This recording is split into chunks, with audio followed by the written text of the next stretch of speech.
Bueno, ya se lo mencionábamos, esta mañana se hizo efectiva la condena por delitos tributarios en contra de Carlos Delano y Carlos Lavín, esto en el caso Penta, la cual consiste en parte, ¿no?, en asistir a clases de ética. Queremos conversar al respecto y para ello estamos en contacto con el abogado, exfiscal, jefe de la Fiscalía de Alta Complejidad Oriente, Carlos Gajardo. Abogado, gracias por estar con nosotros a esta hora. Muy buenas tardes. Buenas tardes, gracias Mauricio por la invitación. Bueno, recordemos, usted renunció justamente a su labor en la Fiscalía luego de que el Ministerio Público llegara a un acuerdo, ¿no?, con el senador Iván Moreira en el marco de la investigación del caso Penta. ¿Usted cree que más allá de esa situación puntual particular, se hizo justicia en este caso, en el financiamiento irregular de la política cometido por los controladores del caso Penta?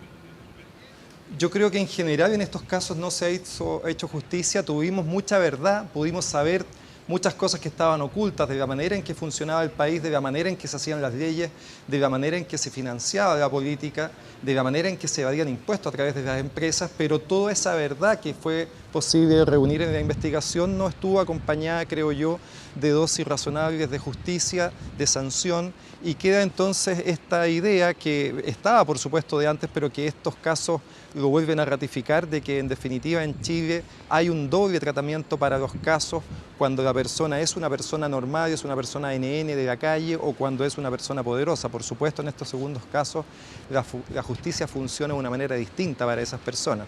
Bueno, justamente lo que decían los alumnos que hoy día protestaban ante estas clases de ética, ¿no? El cartel decía cárcel para los pobres, clases de ética para los poderosos. ¿Hay algún referente a nivel incluso internacional de que una situación juzgada y condenada de esta naturaleza termine, además de la pena en dinero, de los 4 años de libertad vigilada, en clases de ética? Yo no conozco mucha experiencia en ese sentido. Lo que sí puedo señalar es que está bastante comprobado que este tipo de medidas no tienen ningún impacto en el comportamiento futuro de las personas. De hecho, los mismos informes que se han conocido de Gendarmería en el marco de la libertad vigilada dan cuenta que los condenados por estos hechos en general no manifiestan ningún tipo de arrepentimiento y más bien sienten que todo esto es una molestia a la cual casi injustamente están siendo sometidos. Lo razonable, creo yo, habría sido llevar la causa a un juicio oral, que es lo que está sucediendo hoy día en el caso Corpesca con el ex senador Jaime Orpi, que fuera un tribunal de justicia, en definitiva, el que se pronunciara respecto a la condena en concreto que debía producirse en estos casos. No fue esa la posición de la posición de la Fiscalía fue suspender muchos casos.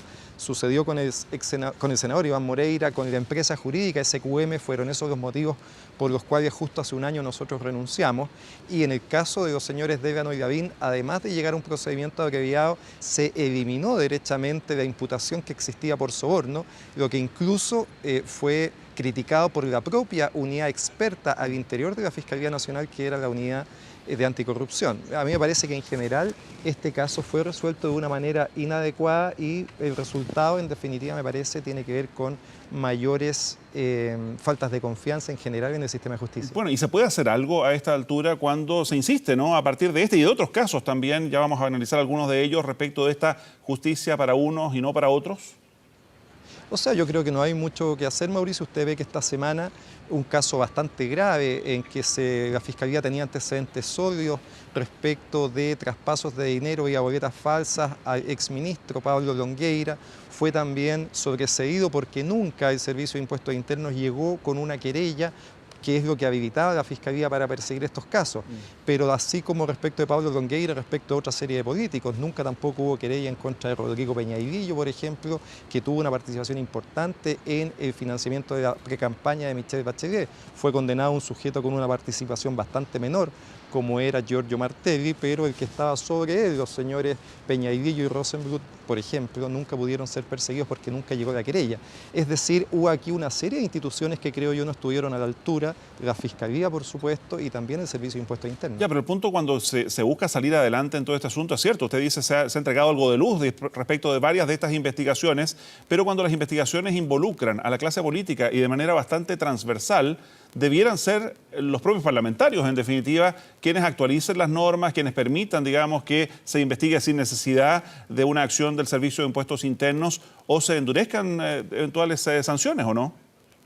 Obviamente, yo creo que todas estas normas que existen, que exigen una denuncia previa de un organismo administrativo para proceder, lo que existe hoy día en materia de delitos tributarios, pero que después del caso Penta, esta misma forma de operar se implementó para los delitos de colusión, donde se exige una denuncia previa de la Fiscalía Nacional Económica, o en los delitos electorales, donde se exige una denuncia previa del presidente del CERVEL, no hacen sino dificultar en definitiva la verdadera y la oportuna búsqueda de sanción para esas conductas, y genera evidentemente dos sistemas, un sistema para las personas normales y un sistema para los delitos de cuello y corbata, donde es mucho más difícil llevar adelante las investigaciones. Abogado, no puedo dejar de preguntarle tampoco en su condición de ex fiscal respecto de lo que está ocurriendo en los tribunales de Rancagua. Tenemos a 3 jueces de la República suspendidos, o sea, sancionados, por de pronto más bien suspendidos de sus funciones como medida cautelar, ¿no? Investigados por prevaricación, o sea, por administrar justicia de manera torcida, y además por enriquecimiento ilícito, en una situación que lleva adelante la Fiscalía Local y también la Corte Suprema. Bueno, yo creo que la gravedad de esos hechos está fuera de discusión, son delitos extremadamente graves y lo que se ha conocido hasta acá es extremadamente grave. Uno esperaría que hubiera una investigación acuciosa, por supuesto, respetando la presunción de inocencia de todos los involucrados y separando respecto de cada uno de ellos las responsabilidades que tengan, si es que hay delitos o si es que hay infracciones administrativas. Pero aquí, de fondo, Mauricio, hay una serie de cosas que a mí me parece que de alguna manera pasan un poquito desapercibidas. Por ejemplo, nuestro sistema tiene una forma de nombramientos de funcionarios extremadamente opaca. Esto pasa con el nombramiento de los ministros de la Corte de Apelaciones y Suprema. ¿Cómo se llega a estar en esas ternas? Lo mismo ocurre con el nombramiento de los fiscales regionales y nacionales. En esas campañas se genera una serie de telefonazos y los motivos por los cuales las personas llegan a estar en ternas o en quinas distan mucho de las calidades profesionales que tienen cada uno de ellos, sino que más bien tiene que ver con las influencias que son capaces de mover. Aquí es importante hacer una reflexión respecto del rol que tiene, por ejemplo, la masonería al interior del Poder Judicial y de la Fiscalía. No es casualidad que las 3 personas que hayan sido suspendidas ayer pertenezcan efectivamente a la masonería. Y finalmente hago un punto también respecto a lo que se ha conocido respecto de la conducta del senador Juan Pablo Letelier. Es decir, cuando este conflicto comienza a producirse, el senador le solicita una entrevista al fiscal nacional para manifestarle su preocupación por estos hechos, eso es lo que se ha conocido, y después de esa entrevista el fiscal nacional decide quitarle esa causa a los fiscales Arias y Moya y entregársela a otro fiscal distinto. Entonces, me parece que todo esto demuestra que en definitiva no aprendemos nada de nuestra historia reciente. La intromisión que ha tenido un senador de la República en esta investigación a mí me parece extremadamente grave también, y también me parece que eso está pasando de alguna manera desapercibido. Claro, puntualmente, perdón, el senador Letelier hoy día, incluso a través de sus redes sociales, dice que no es cierto que haya hecho gestiones ante el fiscal nacional para defender a los jueces de Rancagua, solo manifesté mi preocupación por el desorden que había, e incluso cita al propio Jorge Abot cuando él sostiene que hay una lectura de mala fe de esa reunión. Bueno, es que si él tenía preocupación respecto a lo que estaba sucediendo en los tribunales, donde tendría que haber recurrido era a la Corte Suprema. ¿Qué tiene que ver con ir a hacer un reclamo al fiscal nacional? Y lo objetivo es que después de esa reunión los fiscales Arias y Moya fueron apartados de esa investigación. Eso es lo que sucedió.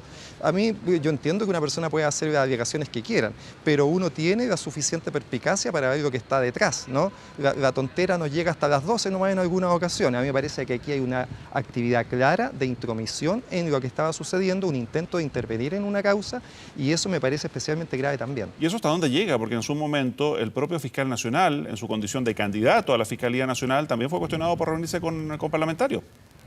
Por eso le menciono justamente que parecemos no aprender de estas conductas.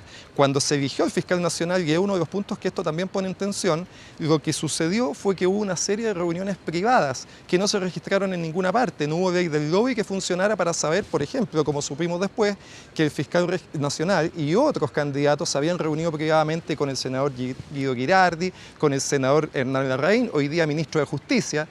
Esas son las conductas que nuestro sistema prohíbe, no están permitidas, no pueden realizarse. Las reuniones tendrían que haber sido públicas en el Senado. Pues bien, si las personas que están a cargo de nuestras instituciones, importantes senadores o el propio ministro de Justicia, realizaron esas conductas en el pasado y aparentemente se siguen realizando hoy día, hay bastante poca esperanza de que estas cosas puedan cambiar en el futuro. Yo espero que estas investigaciones se profundicen, que no existan chivos expiatorios de ella, porque yo creo que aquí el problema que hay es bastante más profundo que lo que está apareciendo hoy día a la luz. Muy bien, abogado Carlos Gajardo, muchísimas gracias por habernos acompañado a esta hora. Muy buenas tardes. Gracias por la invitación.